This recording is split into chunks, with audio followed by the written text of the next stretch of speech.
Hello guys, welcome to Edutech Pranav. My name is Pranav Bhatnagar.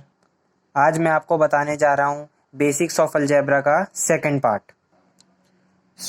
मेरा आज का टॉपिक है डिपेंडेंट वेरिएबल, इंडिपेंडेंट और अर्थमेटिक के थोड़े बहुत रूल्स वगैरह, प्रॉपर्टीज़ आज मैं आपको बताऊँगा। पहला तो यही है भाई, रूल ऑफ ज्योमेट्री वगैरह है। यहाँ पे पेरीमीटर ऑफ स्क्वायर दे रखे हैं और इधर दे रखा है पेरीमीटर ऑफ रेक्टेंगल। तो ये जब आगे यूज़ आएगा मैं आपको तब बता दूंगा, इसकी अभी कोई खास आवश्यकता नहीं है। तो चलिए शुरू करते हैं आज का topic, independent and dependent variable. भाई अब ये क्या होता है? अब यहाँ पे बुक में इसका फॉर्मूला वगैरह दे रखा है और नीचे डेफिनेशन भी दे रखी है। The take place on value dependent in each other, the value one variable does not depend on the. ये एक प्रॉपर डेफिनेशन टाइप नहीं है, मैं आपको प्रॉपर डेफिनेशन देता हूँ इसकी। डिपेंडेंट वेरिएबल दिख ही नहीं रहा, तो dependent variable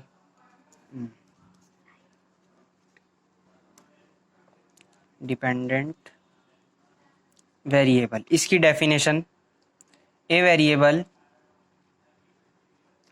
whose value depends on that of another।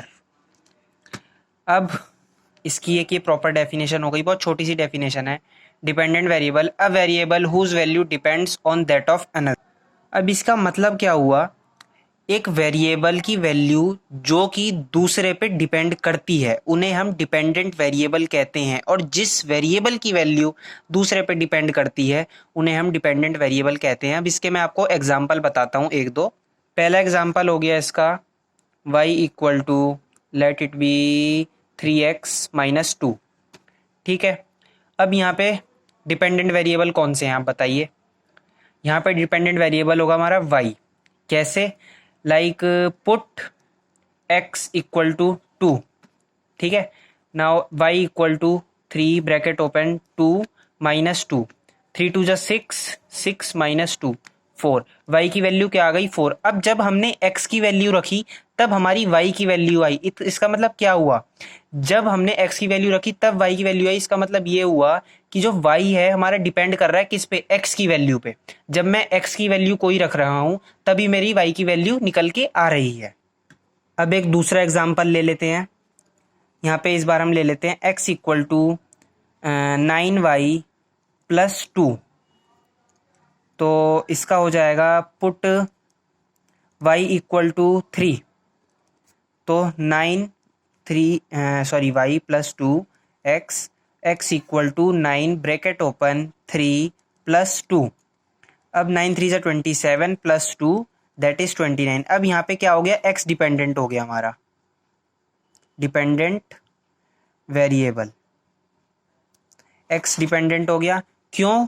क्योंकि यहाँ पे हमारी जो x की वैल्यू है वो y की वैल्यू पे डिपेंड कर रही है, y पे डिपेंड कर रही है। इसकी वजह से x यहाँ पे डिपेंडेंट वेरिएबल बन गया हमारा। अब बारी आती है इंडिपेंडेंट वेरिएबल की। इसकी भी मैं आपको प्रॉपर डेफिनेशन देता हूँ। इंडिपेंडेंट वेरिएबल,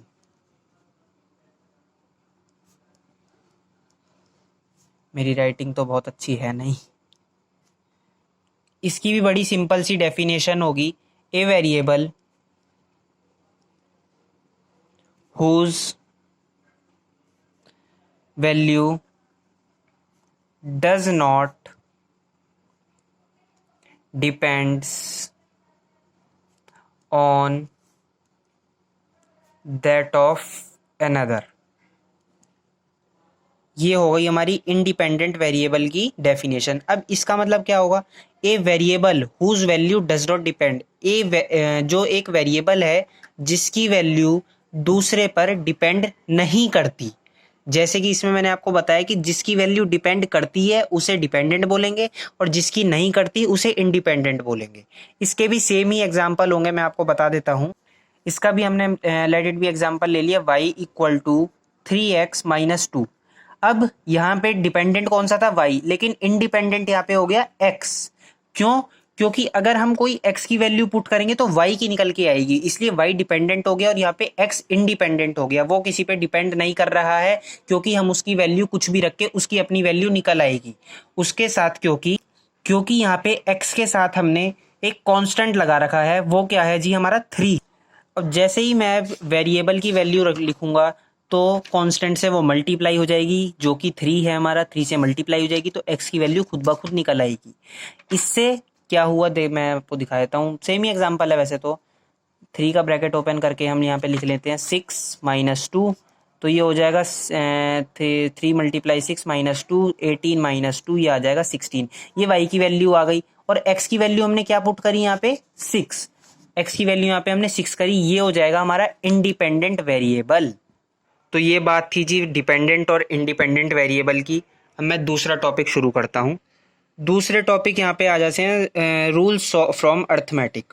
अब यहाँ पे बहुत सारी प्रॉपर्टीज आ जाएंगी, जैसा कि आपको वीडियो में दिख रहा है कि commutative property of addition of two numbers आएगी।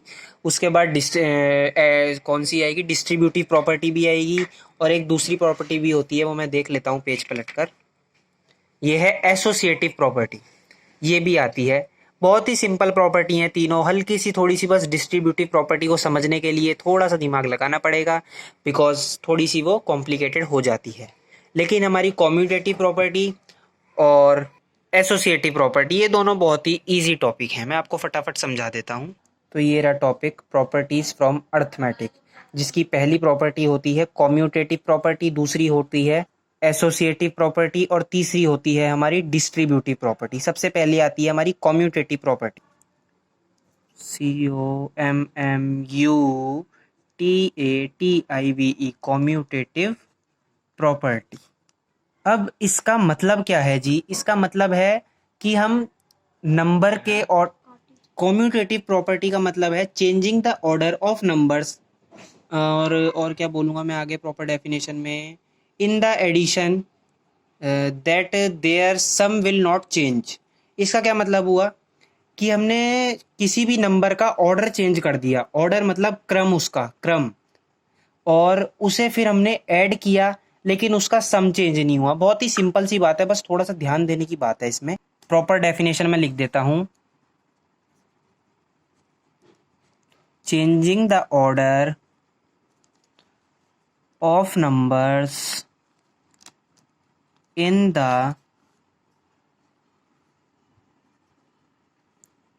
एडिशन does not change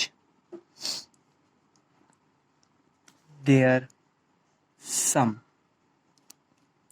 ये प्रॉपर डेफिनेशन हो गई। इसका मतलब क्या है, फिर एक बार बता रहा हूँ, changing the order of number, हम नंबर का ऑर्डर चेंज करके उनका सम चेंज ना करें।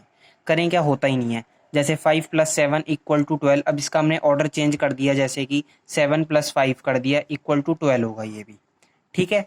और 2 + 5 हो जाएगा हमारा 7, सॉरी 7 हो जाएगा, और 5 + 2 हो जाएगा हमारा 7। तो बस कॉम्यूटेटिव प्रॉपर्टी यही है, ज़्यादा इसमें और कुछ खास नहीं है, बहुत ज़्यादा डीप में नहीं जाएंगे क्योंकि ज़रूरत ही नहीं है।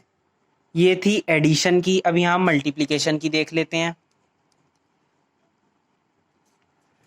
जैसे 7 × 5 = 7 × 5 = 35, और 5 × 7 = 35। दोनों का सेम आएगा, कोई मैटर नहीं रखता इसका। बहुत ही सिंपल सी बात है, मैंने जैसे आपको बताया 3 × 2 = 6 और 2 × 3 = भी 6 होता है। अब दूसरी बात आती है हमारी एसोसिएटिव प्रॉपर्टी। एसोसिएटिव प्रॉपर्टी, अब इसमें क्या है, इसमें हमारे 3 से 4 नंबर आ जाते हैं। अब इसकी हम सरल भाषा में, इसकी हम आपको मैं डेफिनेशन ये बताता हूँ कि एसोसिएटिव प्रॉपर्टी, सॉरी इट लिख देते हैं, it states that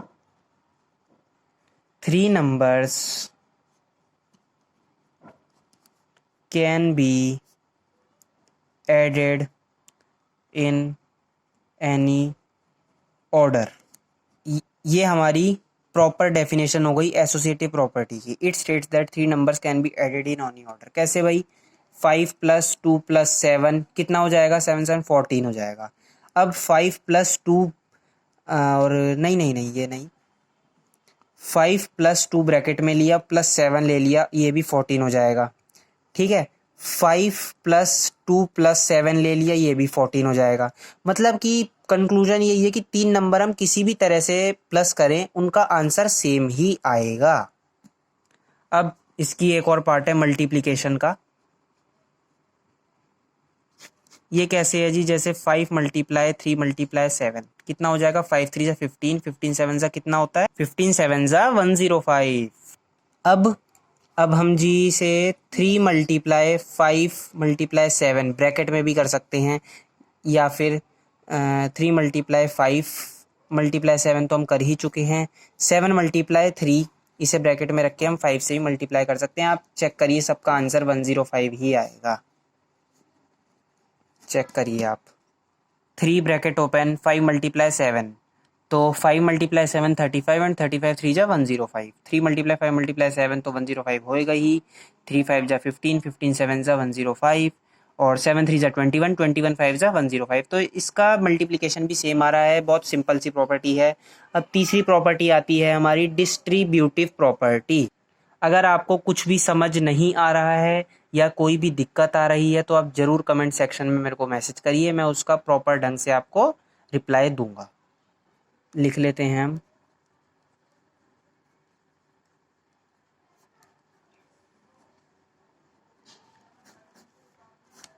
distributive property. इसका क्या मतलब है, जब हम नंबर्स को मल्टीप्लाई कर रहे हैं तो उनको बीच में तोड़ना। क्या बोला मैंने, जैसे मैं आपको एक करके दिखाता हूँ, ध्यान से देखिएगा। 7 मल्टीप्लाई 53, ठीक, ये हो गया हमारा। अब मैंने क्या किया, 7 ब्रैकेट ओपन 50 प्लस 3, ये करा। अब कैसे करेंगे जी आप, मैं बताता हूँ। पहले तो हम 7 मल्टीप्लाई 53 करते हैं, ये आ जाएगा 371। मल्टीप्लाई करिएगा, कैलकुलेट नहीं, देखिए मैंने भी यहाँ पे मल्टीप्लाई करा है, कैलकुलेटर यूज़ नहीं करना है अभी।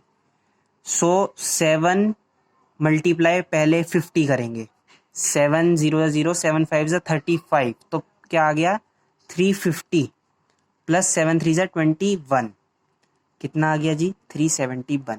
बस यही है हमारी डिस्ट्रीब्यूटिव प्रॉपर्टी, इसी को बस थोड़ा सा समझना है। तो इसके मैं और एग्जांपल नहीं लूँगा क्योंकि कोई ज़रूरत लग नहीं रही मुझे, लेकिन अगर आपको कुछ भी पूछना हो, एक और एग्जांपल ले लेते हैं चलिए। जैसे कि 50 मल्टीप्लाई 7 ये ले लिया आपने। अब मैंने 50 को 2 भाग में तोड़ दिया, कैसे, 40 plus 10 multiply 7, 40 plus 10 bracket multiply 7। अब पहले मैं 7 को 40 से मल्टीप्लाई करूँगा, पहले तो आप 50 को 7 से मल्टीप्लाई करिए, देखिए क्या आएगा, 7 5 जा 35, 350 आ गया, ठीक है। अब कितने 7 4 जा, जल्दी बताओ 7 4 जा कितना होता है, 7 4 जा होता है 28 और एक 0 है तो 280 आ जाएगा, प्लस 7 10 जा कितना होगा 70, तो ये भी आ गया 350। वही मैंने आपको बताया था कि सेम है बिल्कुल।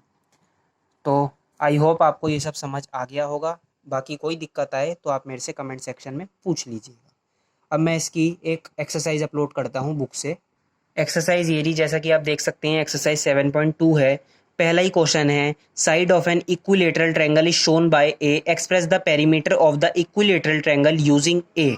अब इक्विलेटरल ट्रायंगल क्या होता है जी, 3 प्रकार के ट्रायंगल होते हैं, equilateral triangle, isosceles triangle, scale and triangle. Equilateral triangle में हमारी तीनों साइड इक्वल होती हैं, जिसकी एक साइड ए दे रखी है, तो 3 साइड क्या हो जाएंगी, ए 3a, a plus A 3a, ठीक है। ऐसे ही सेकंड क्वेश्चन है, the side of a regular hexagon given along is denoted by s, express the perimeter of the hexagon using s। अभी से ही हमें सारी साइडों को प्लस कर देना है, हेक्सागन में 6 साइड होती हैं, इन्हें प्लस करके आपका आंसर आ जाएगा। ये मैं अपलोड कर रहा हूँ, अगर आपको इसमें से कोई क्वेश्चन नहीं आए तो आप मुझे कमेंट सेक्शन में बताएं, मैं उसका आपको सॉल्यूशन दूंगा, क्योंकि पूरा अगर मैं सॉल्यूशन करने बैठ गया तो बहुत टाइम लग जाएगा। नेक्स्ट वीडियो में मैं आपको और भी जिसके आगे के करवाता हूँ टॉपिक्स।